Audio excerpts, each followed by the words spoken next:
Orang yang wajib sholat Jumat enggak boleh sholat duhur sebelum orang-orang pada pulang Jumatan. Ibu-ibu enggak, karena enggak wajib Jumatan.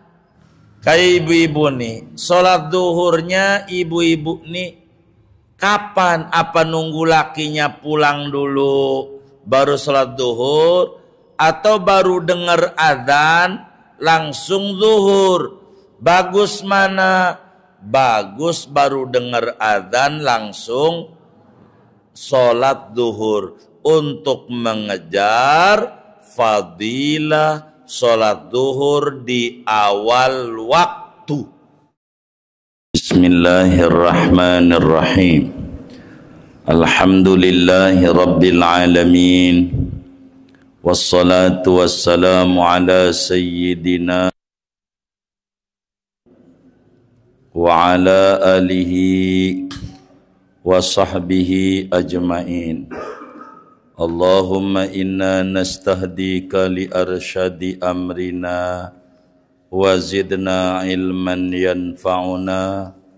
Qala al-imamul muallif rahimahullahu ta'ala wa nafa'ana bihi wa bi barakati ulumih wa ghafara lahu wa limasyayikhihi wa limasyayikhina amin. Wa tusannul jama'atu, halaman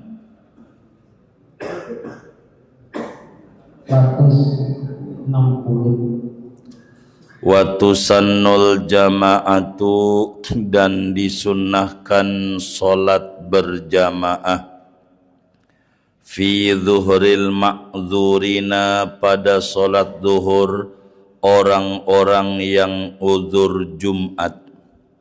Wa yukhfunaha in khafiyal uzru, dan menyembunyikan oleh mereka akan salat zuhur berjamaahnya jika samar oleh uzurnya. Wa man sahhat zuhuruhu sahhat jum'atuhu, barang siapa sah oleh salat zuhurnya maka sah oleh salat Jum'ahnya. Wa man wajabat alaihi la yasihu ihramuhu bidzuhri qabla salamil imam, siapa orang yang wajib Jumat atasnya maka tidak sah oleh takbiratul ihramnya dia bidzuhri, dengan salat zuhur, qabla salamil imami, sebelum salamnya imam dari salat Jumat.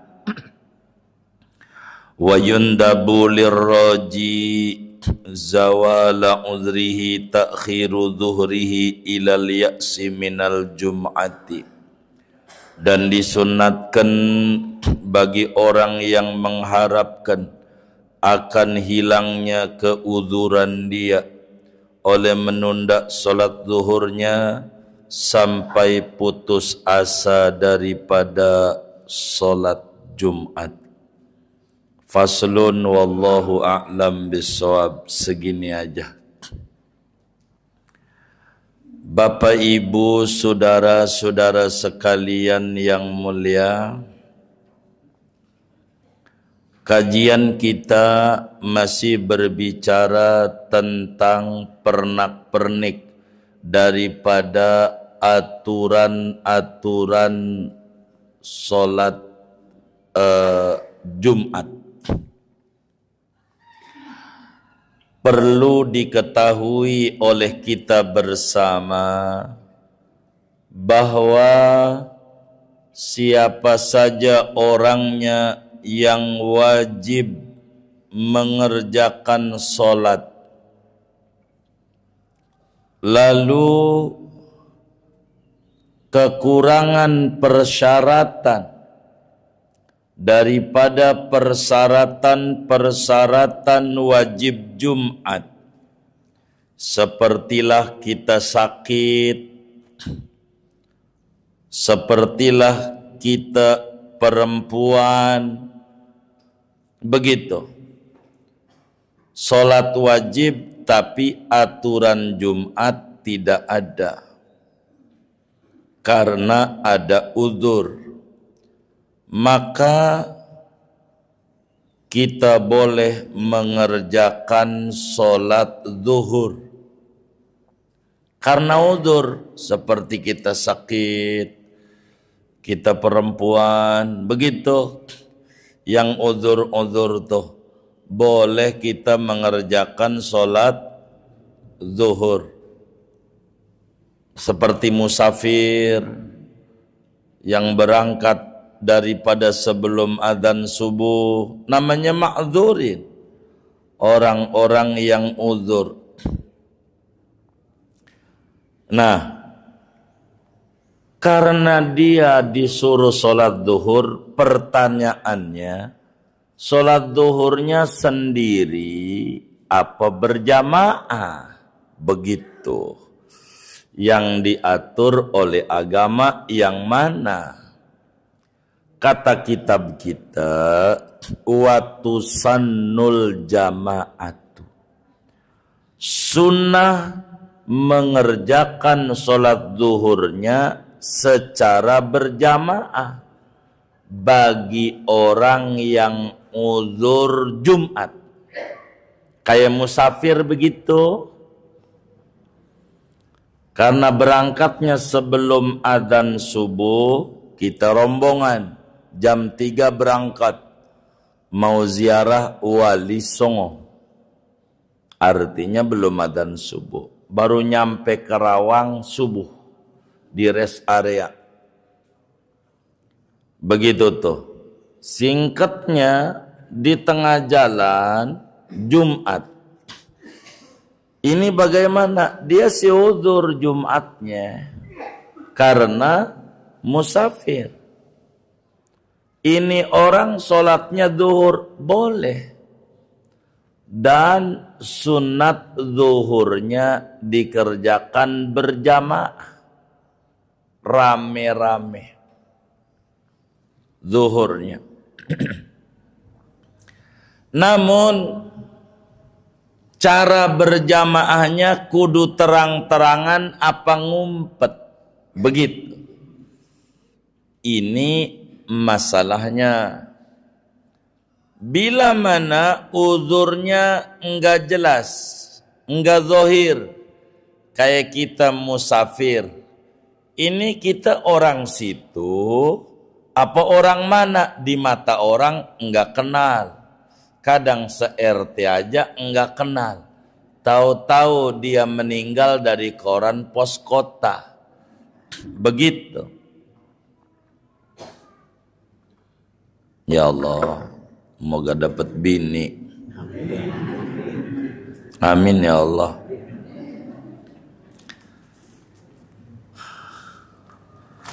Ini saudara, karena kita musafir,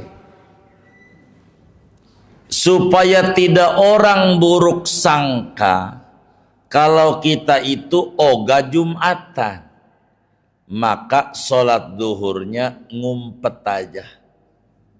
Begitu. Yang penting zuhurnya berjamaah agar dapat fadilah berjamaah. Begitu.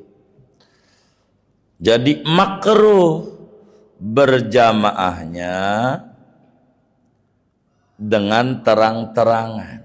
Bila mana uzurnya tidak jelas.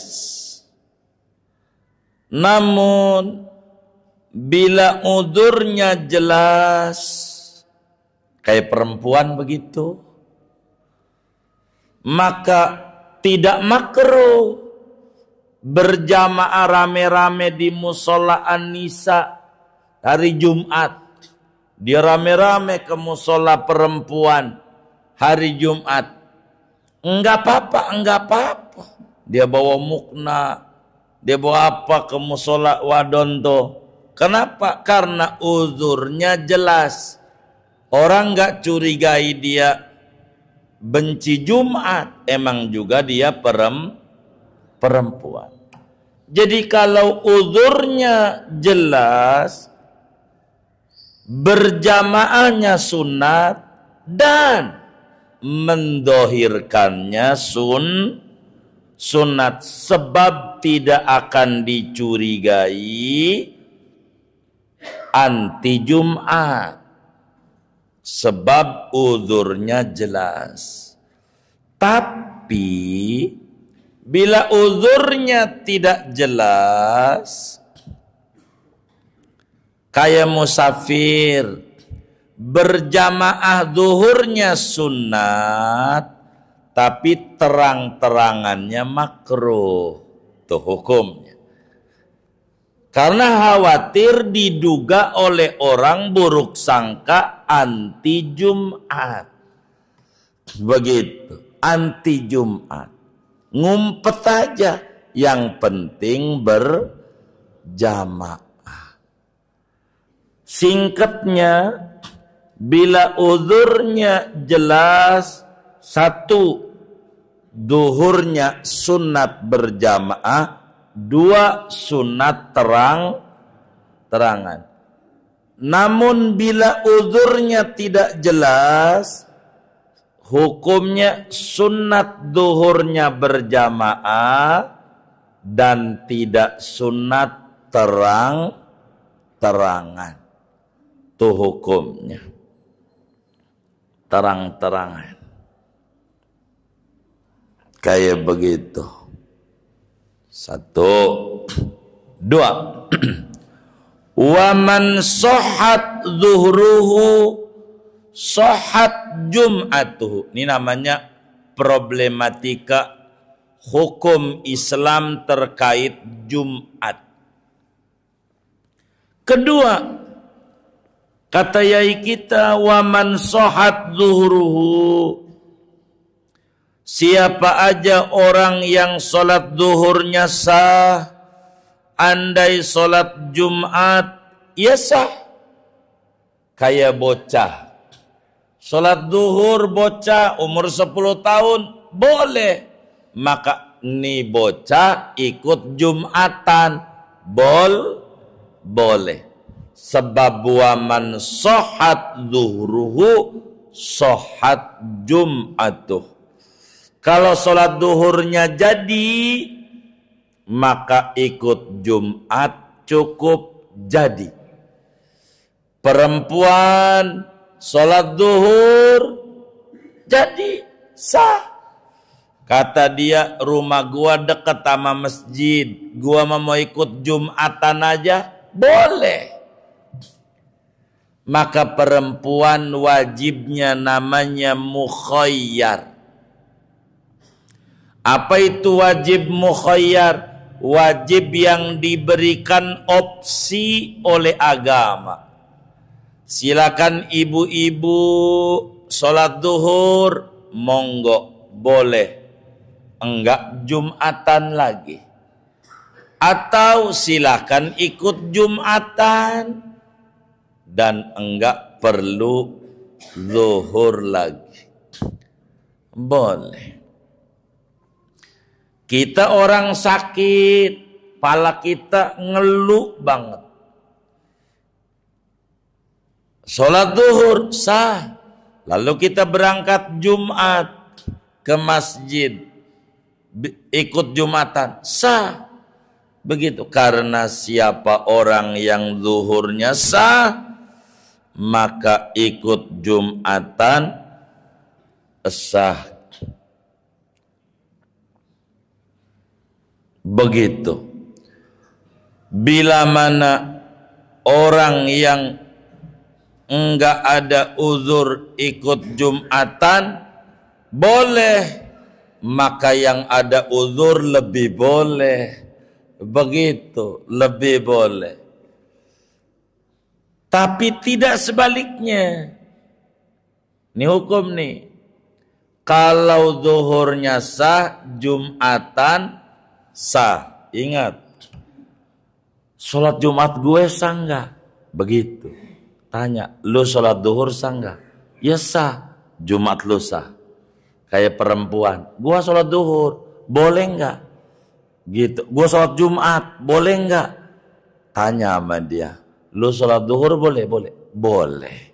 Begitu jawabannya. Enggak susah-susah amat. Ibu boleh ikut Jumatan. Begitu. Apa dikata itu kalau di kampung kita, kalau di Mekah mah paling getol jam 8 aja udah ke masjid. Jam 8. Ada yang model begitu. Banyak. Begitu. Begitu. Enggak apa-apa, enggak apa-apa. Bagaimana kalau udah zuhur di rumah lalu ikut Jumatan? Lebih boleh. Yang wajib yang mana? Ya zuhur, Jumatan sunat bagi dia. Iadah. Iadahnya Jumat, keren. Ada, bisa jadi kasusnya kalau kayak seperti itu. Begitu.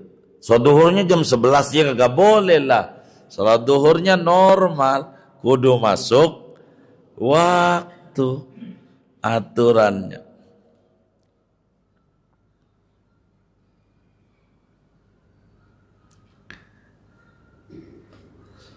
Jadi siapa orang yang wajib daripada yang boleh sholat duhur, boleh sholat Jumat. Ketiga, waman wajabat alaihi la yasihu ihramuhu bidzuhri qabla salamil imam. Ingat, siapa aja orangnya yang diwajibkan sholat Jumat. Saya tanya, perempuan wajib Jumat enggak? Wajib Jumat enggak? Enggak. Kita yang ngomongin yang 7 syarat kemarin tuh. Muslim, baligh, berakal, mustautin, tidak uzur, begitu. Laki-laki, orang yang wajib sholat Jumat kagak boleh ngerjain sholat duhur. Haram. Enggak jadi. Yang wajib Jumat kagak boleh ngerjain sholat duhur. Sampai kapan? Sampai habis Jumatan. Kenapa? Karena dia yang disuruh oleh agama untuk mengerjakan sholat Jumat. Ya ayyuhalladzina amanu idza nudiya lis-sholati min yaumil jumu'ah fas'au ila dzikrillah. Kewajiban dia as-sa'yu ila sholatil jum'ah. Kewajibannya kudu sholat Jum'ah. Sehingga kalau kita orang laki, biar gampang, nih bapak nih, males banget sholat Jumat, males Jumat, mau di rumah aja, denger adzan, Allah sholat duhur, enggak jadi, enggak boleh. Dosa-dosa kalau sholat. Ampe kapan? Ampe nunggu imam salam. Kalau imam udah salam, baru boleh sholat duhur. Kalau imam udah salam. Biar gampang, salam tuh nyeritainnya udah pulang Jumatan. Orang yang wajib sholat Jumat enggak boleh sholat duhur sebelum orang-orang pada pulang Jumatan. Begitu biar gampang. Orang pada pulang baru boleh dia qomat sholat duhur di rumah. Boleh. Begitu. Sebab dia mau sholat Jumat ke masjid kagak bisa sendiri. Kudu berjamaah. Enggak bisa. Ibu-ibu enggak, karena enggak wajib Jumatan. Kayak ibu-ibu nih, sholat duhurnya ibu-ibu nih kapan? Apa nunggu lakinya pulang dulu baru sholat duhur, atau baru dengar adzan langsung zuhur? Bagus mana? Bagus baru dengar adzan langsung sholat duhur untuk mengejar fadilah sholat duhur di awal waktu. Itu paling gede perempuan. Jangan nunggu lakinya pulang. Begitu. Sholat duhur, udah sholat duhur, rapi sama ba'diyahnya, ibu-ibu langsung datu nyiapin makanan buat lakinya, opor ayam apa. Jadi laki juga pulang Jumatan tuh girang. Begitu. Itu mau lakinya pulang Jumatan baru sholat duhur. Makan, tar dulu bang, saya mau sholat duhur dulu. Mana wudhunya lama lagi setengah jam. Ya bakal ribut dah. Jangan. Kalau ibu-ibu baru dengar adzan Jumat langsung sholat zuhur. Begitu. Kenapa? Enggak wajib Jumatan. Yang disuruh nunggu orang pulang dulu baru sholat, orang yang wajib Jumatan males sholat Jumat. Enggak boleh. Males sholat Jumat. Itu baru orang yang wajib sholat Jumat.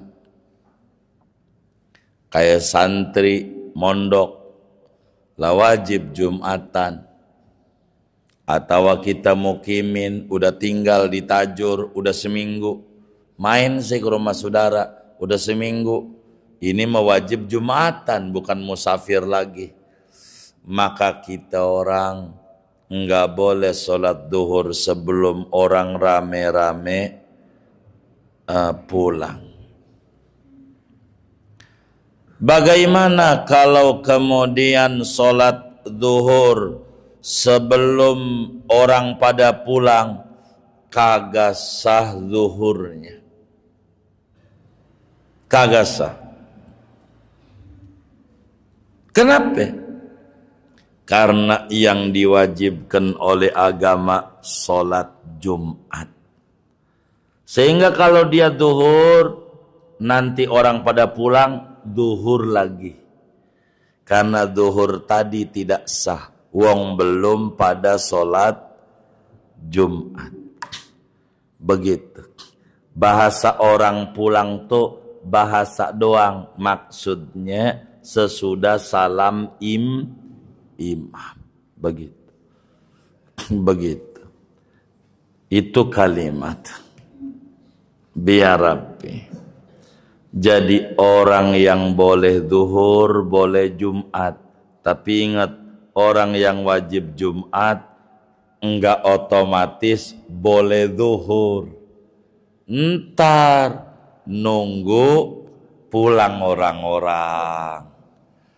Aturan agamanya dipahami tuh sama kita di dalam aturan-aturan Jumat ini.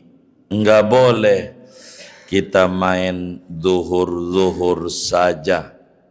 Dilarang oleh agama.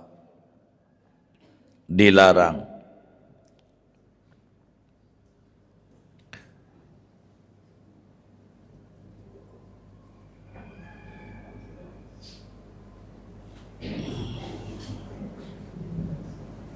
Keempat,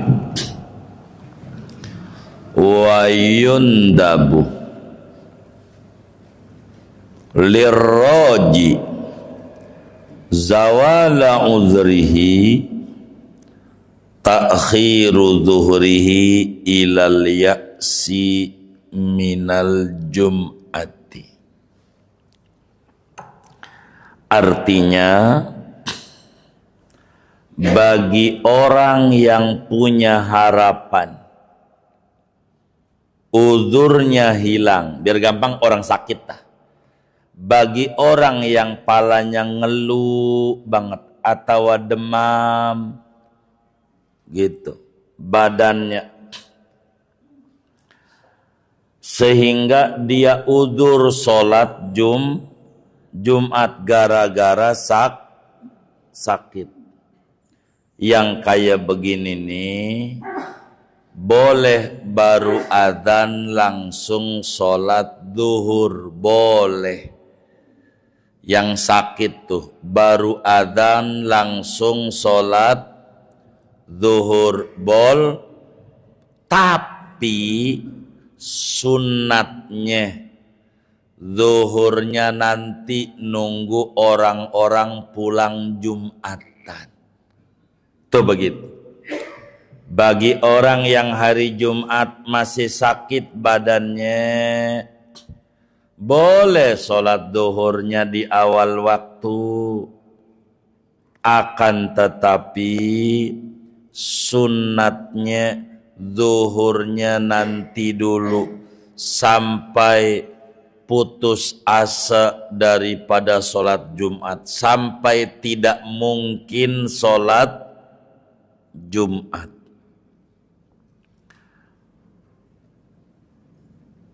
Kenapa? Sebab sholat Jumat itu wajib bagi dia, maka tidak hilang kewajiban itu kecuali dengan kepastian. Kalau belum dia sholat Jumat, kita masih ngeluh, bisa aja sembuh. Sehingga kita keburu untuk ikut Jumatan. Kalau ada kemungkinan bisa ikut Jumatan, jangan dohor dulu sebelum orang-orang pulang. Kalau bapak-bapak nih sakit, nggak mungkin untuk Jumatan. Semacam yang nungguin orang sekarat, bisa saja dia enggak jadi sekarat, enggak jadi mati begitu, sadar lagi. Maka yang kayak begini boleh sholat zuhurnya di awal waktu, akan tetapi yang bagus sholat zuhurnya nunggu orang-orang pulang Jumatan. Kenapa? Karena kewajiban kita yang asli sholat Jumat, sehingga Jumat masih tertuju kepada kita kecuali sudah pasti enggak bisa. Kapan pasti enggak bisa? Orang pada pulang. Kita enggak mungkin Jumatan. Orang udah pada pulang. Begitu. Lalu bagaimana kalau kita sholat di awal waktu main duhur aja, kita demam, sholat di awal waktu. Pas habis sholat duhur Allah ijabah, hilang puyangnya. Habis sholat duhur, mungkin penyebab puyangnya ini mikirin proyek. Pas habis duhur WA masuk, deal bang, hilang puyangnya. Yang kayak begini, urusan tanah di Bayoran. Begitu. Bagaimana itu? Tuh begitu. Hilang puyangnya. Dan orang belum kelar Jumatannya baru khutbah doang. Ini bagaimana nih? Ya udah, kalau udah sholat mah enggak wajib Jumat lah, kagak wong uzur. Udah enggak wajib Jumat, enggak wajib. Tapi kalau kita mau Jumatan, boleh. Zuhurnya yang wajib, Jumatannya sunnah bagi dia. Kalau habis itu. Tapi kalau kita enggak ada uzur, enggak diharapin uzurnya, hilang kayak orang stroke. Begitu. Stroke tuh bukan penyakit ringan, berat, jangankan stroke, segerobak aja berat, apalagi stroke. Tadi saya keluar tol Perigi, ada tulisan stroke habis, alhamdulillah sehat berarti. Begitu kalau stroke-nya habis, begitu. Jadi nggak stroke lagi. Jadi kalau kita orang stroke kan nggak mungkin ke masjid, dia tiduran aja. Yang kayak begini nih sunat awal waktu zuhurnya, diputar bagaimanapun sulit untuk sembuhnya. Walaupun mungkin, ya Allah sih mungkin aja secara akli, tapi syariat nggak mungkin. Orang stroke itu 1001. Orang stroke cuman per detik doang langsung sembuh. Itu sulit. Sama seperti perempuan. Emang dia mau udzur dari sononya sholat Jumat. Apakah kudu nunggu dia lakinya pulang dulu baru zuhur? Enggak usah. Dia mah disuruh awal waktu sebagai ganjaran terbesar. Itu makna wa yundabu liraji zawala udrihi ta'khiru dhuhri ilal ya'si minal jum'ati. Sunat bagi orang yang mengharapkan hilang udurnya, kayak orang sakit punya harapan sembuh sebelum Jumat kelar, setelah minum obat biasanya hilang ngeluhnya. Sunat zuhurnya entar-entaran nunggu orang pulang dulu dari Jumatan. Begitu tuh sunat, begitu tuh. Kenapa? Karena kewajiban dia yang tertuju dari agama sholat dan tidak gugur sebelum ada yang pasti. Kalau orang udah pada pulang, berarti kita kagak bakalan bisa Jumatan, dah duhur. Tapi perempuan enggak. Ini mau udurnya enggak bakalan hilang, emang perempuan. Yang kayak begini jangan nunggu laki pulang. Jangan. Makanya saya pesen ibu-ibu ini kudu beda antara kita udah ngaji sama belum ngaji. Bagi orang belum ngaji, sholat duhurnya ntar, nunggu lakinya pulang. Itu orang belum ngaji. Begitu. Kita yang udah ngaji kudu berubah. Ajaran agamanya kudu dipakai dikit demi dikit. Biar kita ada perubahan ke arah yang lebih baik sebagai muslim perempuan. Yaitu baru adzan langsung sholat zuhur, yakni masuk waktu zuhur, ya udah nggak usah nunggu lakinya pulang. Ibu-ibu tuh dengar adzan zuhur dah, begitu lakinya pulang udah rapih, duduk di meja makan nunggu lakinya biar makan bareng sama lakinya. Nikmat banget perempuan kayak begitu. Insya Allah surganya duluan. Namanya muliain laki. Itu laki kayak kucing, kurang ajar. Itu yang namanya ngasih makan kucing, udah ditaruh nasi di piring lalu ditinggal apa ditungguin tuh kucing? Hah? Ditinggal. Bila ada ibu-ibu nyiapin makan, habis itu ditinggal aja, laki makan sendiri. Tuh laki percis kayak kurang ajar nggak Pak? Tuh bininya bapak tuh yang kayak begitu. Begitu. Beda ini laki manusia, jangan disamain sama kucing, temenin. Begitu lihat. Mana tuh kayaknya lakinya nasi tinggal dikit, ambilin. Begitu. Kayak begitu. Gimana? Kayaknya kesinggung kayaknya ini. Kayaknya. Oh gitu. Ini bapak ini kalau makan kayak kucing, apa kayak manusia ini? Ya Allah, sianan banget. Tungguin bu laki makan tuh ganjaran gede. Nabi tuh menyampaikan di hadapan perempuan yang paling dulu masuk surga, Siti Muti'ah. Apa amalannya? Karena dia kalau masak, dia makan nungguin laki. Kelar makan ngomong, "Bang, bagaimana masakan Eneng hari ini?" Bilang gak enak, "Ini sapunya bang, pukul aja saya belum bisa nyenengin laki." Begitu. Bininya bapak kayak begitu enggak? Subhanallah. Jarang kayak begitu. Moga bininya bapak ini masuk surga duluan kayak Siti Muti'ah. Itu luar biasa.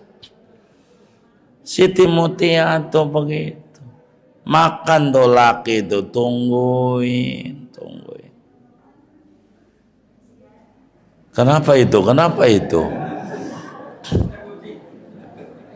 Kayak kucing, pulang ngaji tobat dah sama lakinya. Begitu, biar nyenengin.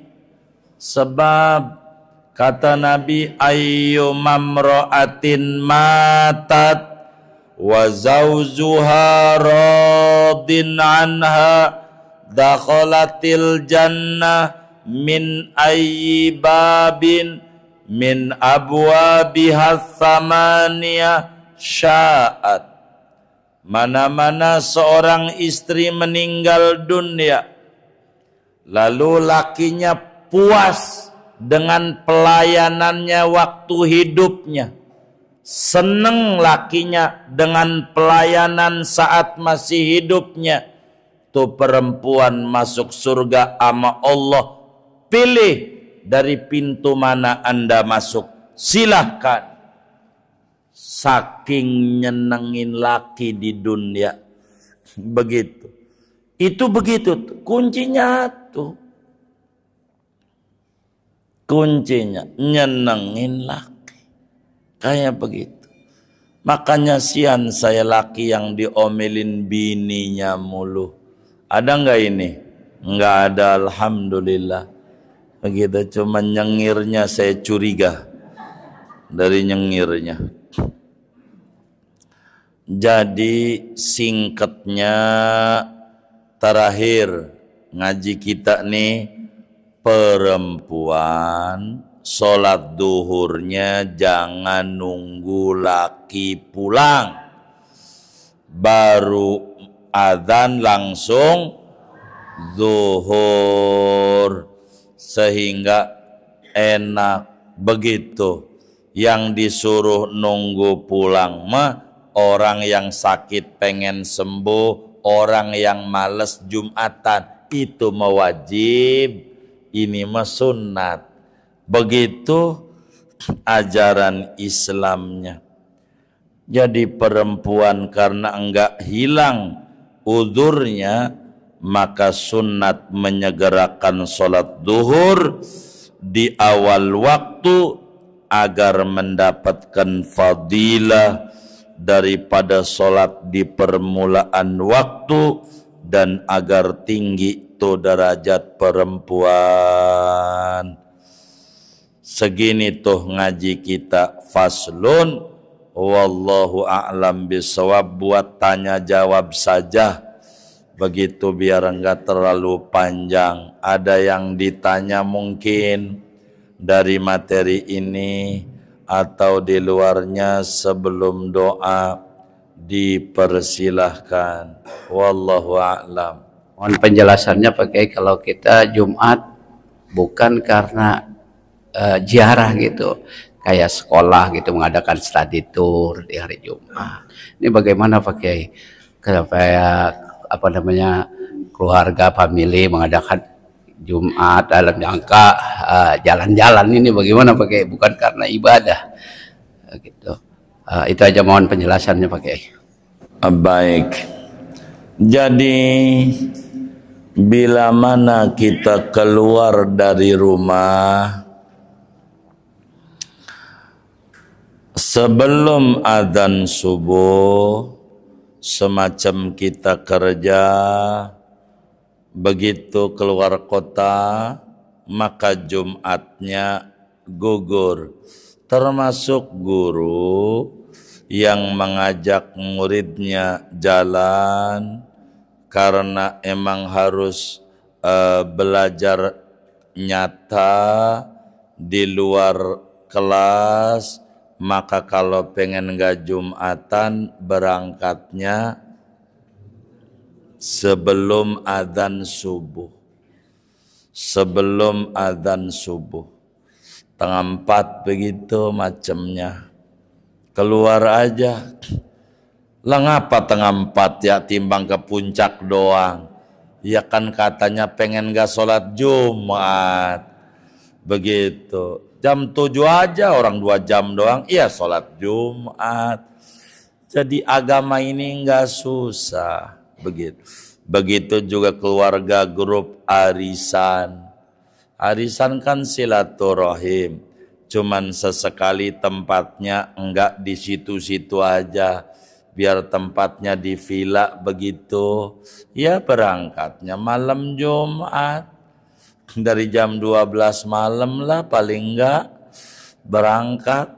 Begitu. Begitu. Jadi sehingga enggak Jumatan.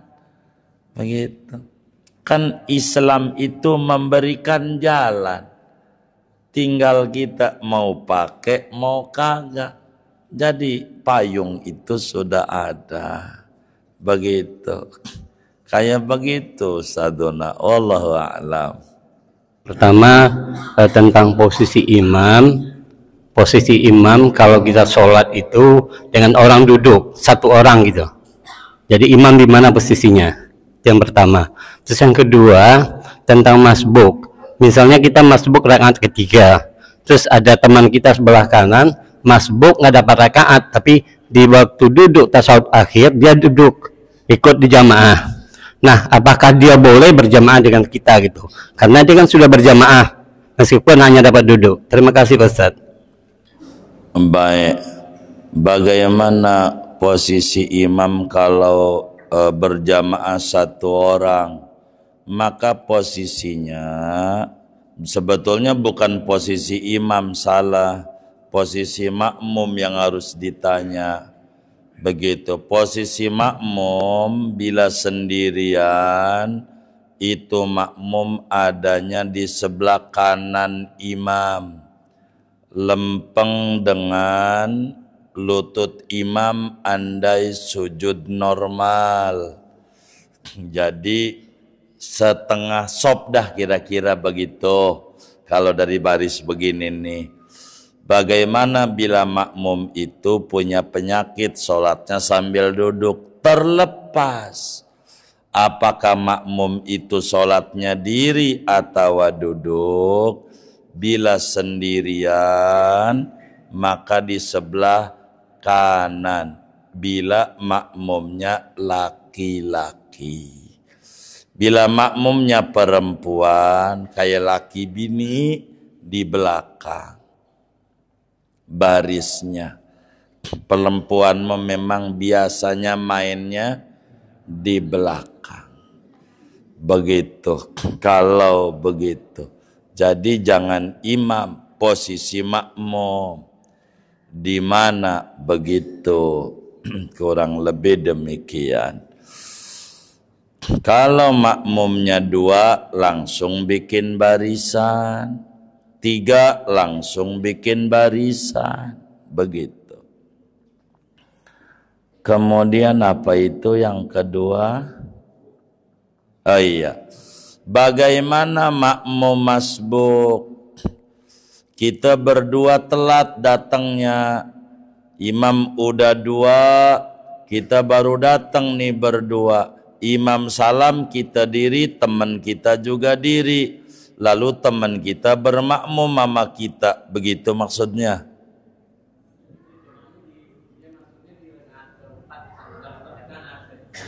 Dia waktu dasar awal dia langsung berjemaah.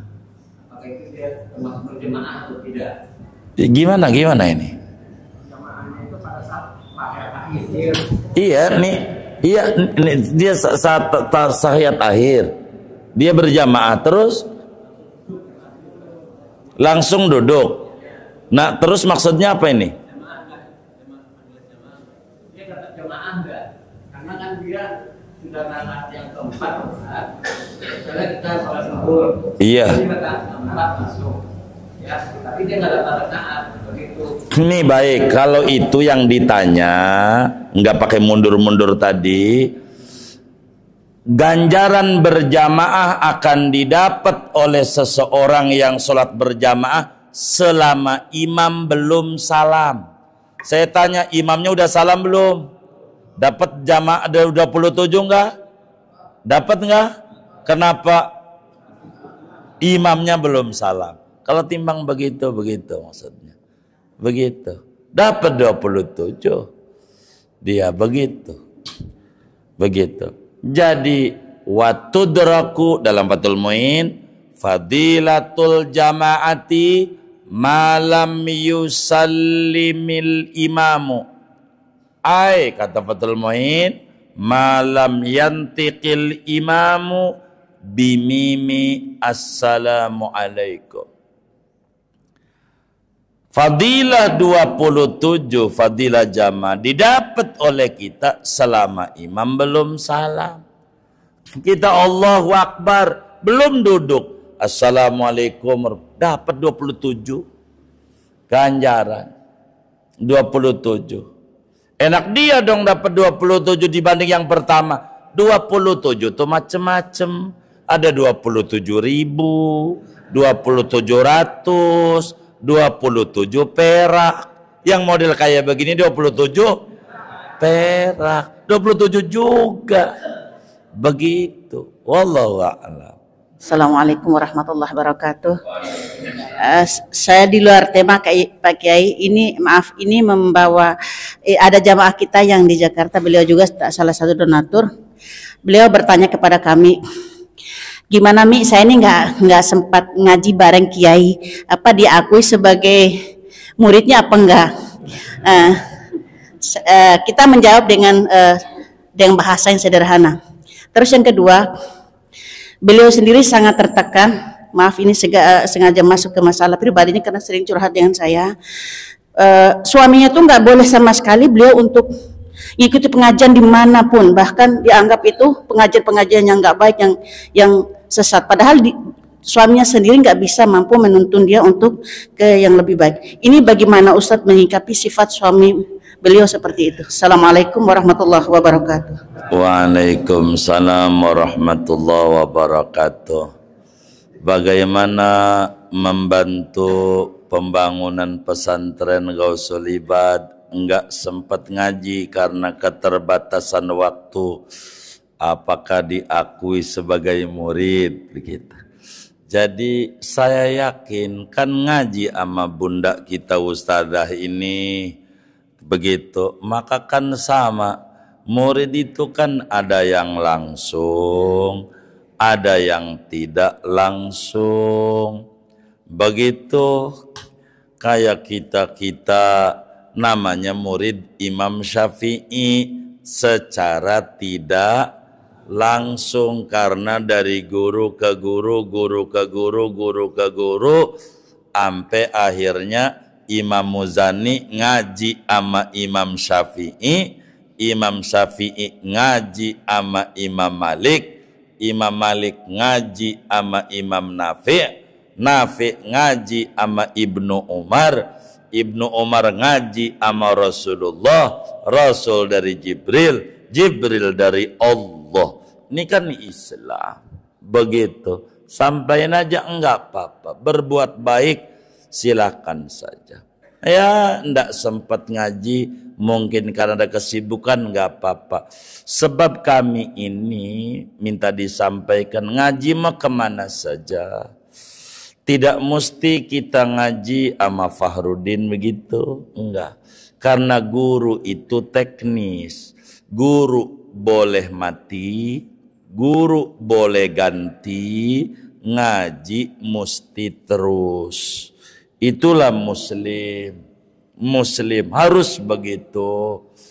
Jangan sampai kita enggak ngaji.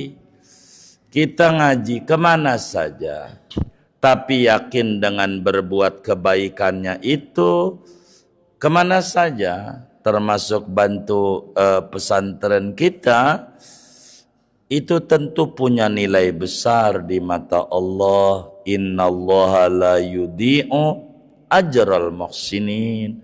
Allah tidak bakalan menyia-nyiakan ganjaran pahala bagi mereka yang berbuat ihsan, kebaikan. Jadi enggak apa-apa, boleh gitu Bunda, enggak apa-apa. Meski enggak duduk di majelis. Begitu, asal amalin aja. Daripada duduk di majelis, ngaji mau ngaji, guru dicela mulu guru. Kan enggak bener, badan doang. Gitu, duduk mau di majelis, diomongin mulu tuh guru sama dia. Kan enggak bener yang kayak begitu. Mendingan kagak ngaji, tapi hormat. Daripada ngaji, gurunya gemuk, pasti jarang puasa. Jarang tuh, ada aja. Gurunya datang lagi kurus, pasti diomelin bininya mulu. Ada aja. Begitu, kiai dicela mulu. Enggak bener. Begitu. Kiai dicelak mulu, padahal kalau dia sadar duit dia dicolong kagak tuh sama tuh kiai, keluarga dia digebuk kagak tuh sama kiai. Ngapa dia jelek-jelekin kiai? Masalah hatinya dengan Allah, ini yang masalah dalam hidupnya. Kalau dia renungin, ngapa gua begini ya, akan nangis, tar dikubur pasti bakal nangis-nangis. Yang tukang nyela-nyela kiai itu beneran nangis begitu. Kenapa? Ngapa gua begini kayak begitu?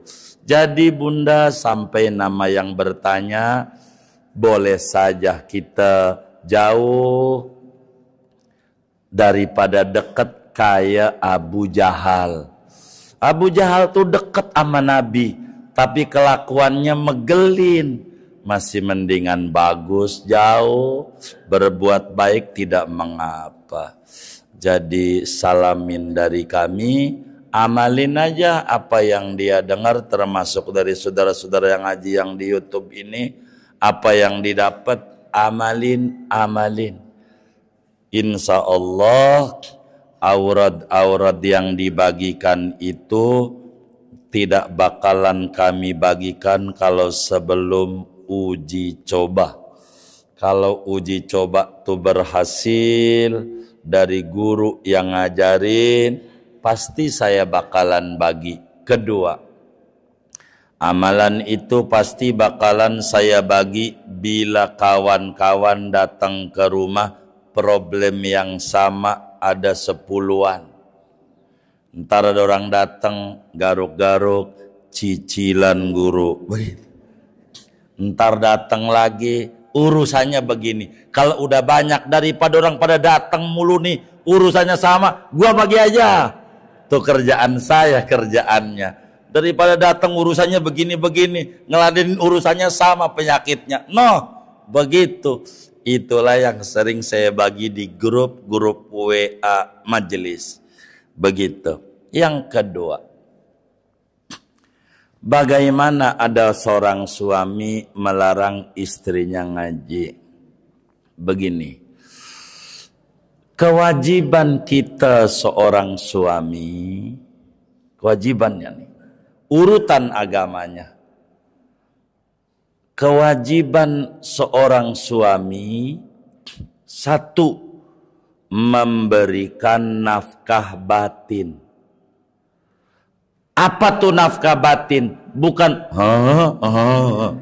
itu mau kagak ada di kitabnya. Biar gampang saya ganti nafkah batin, ngajarin ngaji. Nafkah batin tuh ruhaninya dikasih makan. Maksudnya nafkah batin tuh ajarin ngaji bininya. Itu kewajiban pertama. Kewajiban. Cara ngajarinnya bagaimana? 2. 1, dia ngaji, habis ngaji pulang ajarin sama bini. Namanya disebut belanja.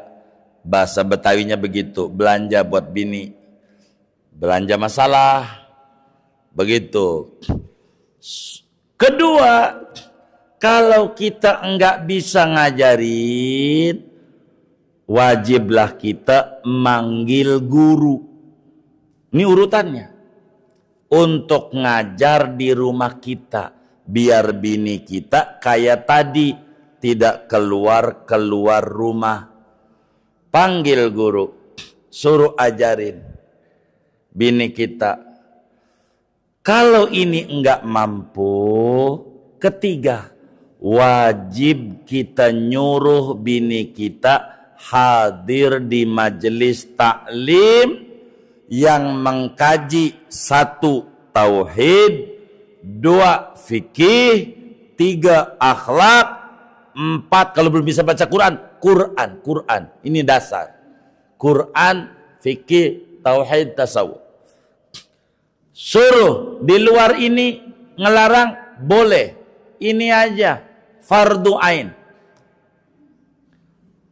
Kalau ini tidak dikerjakan, ngajarin juga enggak, manggilin guru juga enggak, nyuruh ngaji juga enggak, bahkan melarang, tuh laki paling duluan masuk neraka walaupun tahajudnya rajin. Karena dia nginjak-nginjak Quran surat Tahrim, qu anfusakum wa ahlikum naro. Dia buang nih wa ahlikum naro dia. Begitu. Kalau kita nggak bisa ngajarin, tuh bini disuruh hadir di majelis taklim. Tapi bukan asal majelis tanya, ngaji apa mah? Oh ngaji saya tauhid biar bener. Oh iya, silahkan. Begitu, silahkan. Begitu. Kalau asal repot, pulang cemberut. Si anu bang, ya Allah sama lakinya dibeliin kalung. Emang lu mau payah bang, tuh jadi ribut. Mungkin salah majelis inilah. Ini mah husnudzon saya. Si laki ngelarang bininya. Jadi pegel. Ngikut ngaji. Lakinya kalau bininya lapor, alhamdulillah bang. Di kampung kita ada majelis taklim. Girang eneng bang, lakinya tepok jidat. Astagfirullahaladzim. Seragam yang kemarin belum lunas, pasti seragam baru lagi. Begitu.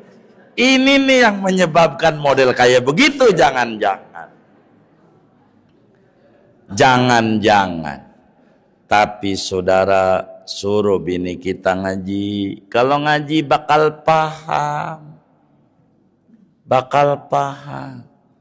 Bakal hormat sama laki, bakal doain laki, karena di pengajian dididik. Ini perempuan diatur oleh agama, tuh urutannya begitu. Kita doain saja bunda, moga-moga itu laki dalam rumah tangga semacam pertanyaan tadi diberikan hidayah oleh Allah, dia bisa ngajarin bininya sehingga melarangnya tidak salah. Begitu, melarangnya tidak salah. Yang kayak begitu, coba aja dipikirin. Dia ngaji mau dilarang, jogging mau boleh. Laki model apa kayak begini ya? Ada yang kayak begitu tuh. Begitu. Jalan-jalan nongki-nongki di mall boleh. Ngaji nggak boleh, masalah ini. Begitu. Tapi sebetulnya saya nggak paham kasus itu. Karena saya nggak tahu penyebab apa tuh laki ngelarang. Begitu, jadi saya tidak bisa putusin salah, mungkin tidak. karena yang sebenarnya enggak tahu sayanya. Tapi ala kulihal urutan ngaji perempuan kayak begitu. Ngaji karena perempuan itu kudu alim khusus untuk urusan perempuan, babhead, apa yang dilarang kalau lagi men. Ini urusan keperempuanan. Kudu tahu yang kayak begini. Kudu belajar supaya dia rapi. Nih mennya teratur atau tidak, ciri-ciri darah men, karena men tuh ada merah, merah muda, merah tua, merah ati, ada yang kental, roda cair. Ini kudu tahu yang kayak begitu. Perempuan kudu ngaji fikih perempuan, begitu kurang lebih demikian. Wallahu a'lam. Yang saya ingin tanyakan Kiai, kaitannya dengan apa yang baca sholawat 100 kali setelah salam ya, sebelum istighfar itu. Nah ini pada sholat Jumat itu di akhir salam itu kan kadang-kadang imamnya itu baca wirid apa baca doa gitu ya. Nah kita ini apa ikut imam atau membaca sholawat yang 100 kali itu Kiai? Mungkin itu yang saya tanyakan karena agak bingung saya untuk waktu salam Jumat itu. Terima kasih Kiai. Assalamualaikum warahmatullahi wabarakatuh. Waalaikumsalam warahmatullahi wabarakatuh. Jadi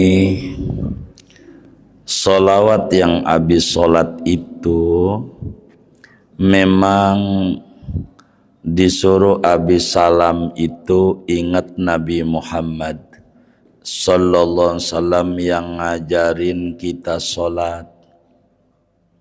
Makanya bacalah kita sallallahu ala Muhammad 100 agar kita tidak kena penyakit TDR, tekanan darah rendah. Apaan? Iya, supaya kita sehat, tenang, pikiran kita plong, jangan kita jadi stres dalam hidup 100. Bagaimana kalau kemudian imam baca istighfar? Enggak apa-apa, biarkan imam baca istighfar, kita baca itu dulu baru istighfar, enggak apa-apa, boleh, silakan saja. Ini kan bukan barang wajib, hanya siapa orang pengen rezekinya luas, sehat, anaknya pada tinggi derajatnya, kehidupannya lebih berkah, maka jangan tinggal habis salam sholat membaca sholawat sallallahu ala Muhammad 100 aja. Begitu. Jadi bila ada imam doa, ya silahkan imam doa. Kita mau ikut doa dulu, boleh juga Bapak, silahkan. Ini teknis. Sehabis doa lalu selamanan, ini jadi masalah sama kita. Kita belum kelar ini sholawatnya, ya nggak apa-apa, diqodho aja. Yang penting mah baca sholawat habis salam sholat berkah. Tinggal kita mantepin janjinya Nabi Muhammad sallallahu alaihi wasallam. Tapi saran saya sama dokter Kristen aja percaya, ini obat yang kecil ini sehari sekali, yang gede ini yang warnanya biru 3 kali. Kita nggak pakai nanya panjang, baik dok, mantep iman kita. Padahal ama dokter Kristen. Bagaimana kalau ama Nabi Muhammad yang sifatnya siddiq, tidak pernah bohong dari kecil sampai tua, sampai meninggal. Nabi bilang, Imam Damiri riwayatkan hadisnya, man sholla alai kulla yaum khamsami'ati marrah lam yaftakir abada. Siapa orang baca sholawat kepadaku sabanari enggak pernah enggak sabanari 500. Kalau ngelihat jidatnya yang ngaji nih demen kredit. Dari jidatnya dikredit aja habis dohor 100, asar 100, maghrib 100, isya 100, subuh 100, totalnya 500. Apa janji Nabi? Lam yaftakir abada, ora bakal ngalamin susah hidup seumur-umur. Tinggal kita yakin gak Nabi Muhammad itu benar? Itu urusan kita dengan Nabi. Kalau saya sih yakin. Begitu. Amalin, kata Muallim Syafi'i Adzami rahimahullah, amalin ya. Nanti kamu punya mobil, punya rumah, punya pondok, enggak pakai proposal ke pejabat-pejabat. Saya amalin. Bener. Enggak ada. Dan berhasil. Saya bagi, saya nggak mau pelit jadi orang. Bagi aja. Terserah orang. Ada yang protes, yang kayak gitu-gitu. Ya nggak apa-apa. Yang bukan barang wajib. Terserah. Saya mau cuman pengen yang hadir di majelis taklim saya nggak mau hidupnya susah. Itu begitu. Makanya teman-teman majelis kalau datang ke rumah garuk-garuk ngeluh, saya puji kagak, saya omel-omelin. Emang apa diomel-omelin? Dia datang sebab masa tikus mati di lumbung padi. Orang ngerti saya. Nih majelis nih wiridan banyak. Semuanya nganterin menuju Rasulullah. Suruh baca dalail. Wa yassir alaina ziyarata haramika wa haramihi sallallahu min qabli antumitana. Biar gampang, anterin saya ke Nabi Muhammad. Baca ratib, Allahumma ballighna balligh ahlana wa auladana ila ziyarati baitillah wa zati qabri rasul bi qadrati basaibi. Anterin saya ke Rasulullah. Habis salat, Allahumma yassir alaina ziyaratal Makkah wal Madinah. Anterin saya ke Rasulullah. Enggak bakalan kita bisa ke Nabi kalau kagak punya duit. Masalah duitnya dari mana kek? Apa ada tanah engkong kayak nyelip, akhirnya dapat bayaran bisa umroh. Bisa saja Panglima kayak begitu. Kan bisa saja terjadi. Itu terserah Allah. Yang penting anterin saya ke Rasulullah. Itu urusan kita. Jangan pakai akal kita. Kalau pakai akal, dari mana? Jangan. Allah kuasa. Dan Nabi bocorin, tinggal teman-teman majelis mau nggak membaca solawat 500 saban hari. Bila kita demen baca solawat, ada yang protes, ini solawat Muhammad ini pendek, nggak ada sayyidinanya. Saya ajarin yang protes begini, baca solawat nariyah 100 habis sholat, kepanjangan. Lu mau baca mau kagak? Diajarin yang pendek protes, saya ganti yang panjang lebih protes. Emang susah. Untuk dekat sama Nabi Muhammad itu berat, saudara. Kalau mau saya dongengin, semua muslim paham sama solawat dan keagungannya, ngerti semua muslim. Tapi Quran benar, ya ayyuhalladzina amanu, bukan ya ayyuhalladzina aslamu. Wahai muslim, bersolawat kagak. Muslim banyak yang gak baca solawat. Kenapa? Karena hitobnya juga yang punya iman, bukan muslim. Dan untuk bersolawat itu, saudara, perlu izin dari Nabi Muhammad. Ini yang mahal. Jadi Nabi tuh ngomong sama Allah, ya Rob, si fulan boleh bersolawat kepadaku. Maka gampang mulutnya baca solawat. Tapi bila Nabi tidak, ya Rob si anu jangan, walaupun tahu solawat, baca kagak nyelak mulu. Apaan itu? Solawat Muhammad yang kagak aja. Tuh, emang begitu. Tapi herannya, ada tetangga kebeli motor ngiri, amalannya kagak. Ini kan masalah. Begitu saudara. Jadi Pak Haji Kadiran yang mulia, moga sehat terus. Begitu dengan sempurna, baca aja dan jangan tinggal baca sholawat yang kita bisa. Yang kita bisa. Banyak sholawat ini saudara. Saya ketemu sama wali-wali, ajarin sholawat. Ajarin sholawat. Tapi dengan sallallahu ala Muhammad akan ketemu frekuensinya dengan yang baca sholawat ini. Boleh tanya sama ketua BKMT kita Pak Jagus nih. Begitu. Enggak ketemu sama Abah Guru sekumpul Yai Zaini Abdul Ghani, enggak ketemu. Enggak tahu, taunya udah wafat. Sezaman orang baru 15 tahun meninggalnya. Masa ya beliau baru umur 10 tahun? Kan udah lebih 15 kali ya Pak Jagus ya. Ini 14 setengah umurnya. Begitu. Tapi karena demen baca sholawat, ketemu sama ahli sholawat. Di Kalimantan ada wali, gedenya wali. Kutub. Wali. Belum lama. Paling awal baru 15 tahunan. Yang lalu wafatnya. Tapi Masya Allah kalau udah sholawat.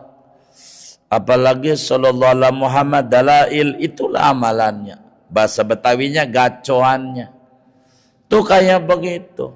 Kalau haul setiap 5 Rajab, itu haul di Kalimantan. Saudara datang, kumpulin duit seperak-perak biar tahu kita nggak ada apa-apanya dibanding kaum muslimin di Kalimantan. Hormatnya sama tamu luar biasa. Hormatnya. Kalimantan begitu. Murid-murid Abah Guru sekumpul. Ya Rabbana, kalau udah ngasih makan orang enggak tanggung-tanggung. Dari mana itu? Berkah sholawat. Jadi sholawat itu dahsyat. Bisa mempertemukan kita dengan berbagai macam kalangan. Sholawat. Singkatnya, jangan tinggallah baca sholawat. Meski sekeburunya gitu Pak Haji Kadiran. Baca aja sholawat. Begitu. Sallallahu Muhammad. Begitu. Di luar sholat ya minimal dapatin 500 lagi. Tapi yang saya minta mau 3.100. Biar sehat. Enggak jebol kesehatan kita. Begitu. Supaya enak. Begitu. Jadi kalau kita kurang doyan baca sholawat, repot hidup kita. Beneran. Baca sholawat aja. Begitu udah baca aja. Nabi udah janji sama orang yang baca sholawat. Kalau saya terangin itu berbulan-bulan saya terangin tentang sholawat. Ya Rabbana, kitab tentang sholawat ada lebih dari 30 jilid. Isinya sholawat mulu. Miliaran model sholawat saudara. Miliaran. Kadang kita juga bingung, ketemu lagi seorang ulama baca ini. Iya baik. Begitu. Yang dikasih lagi sholawat lagi. Ketemu lagi sama ulama baca ini. Sholawat lagi. Jadi emang tidak ada aurat yang paling tinggi selain ibadatus sholah ala sayyidil anam. Kurang lebih demikian Pak Haji Kadiran. Sekeburunya. Kalau orang doa biarkan doa. Kita sholawat juga sama. Kalau Pak Haji Kadiran wiridannya itu jangan goyang dari wiridan yang ada. Sebab man sabata nabat.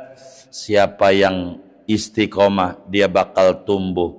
Singkatnya, sukses berangkat daripada gemar berproses tanpa protes. Begitu. Insya Allah berkah. Moga semuanya pada rezekinya luas untuk ibadah kepada Allah. Amin ya rabbal alamin. Segini aja.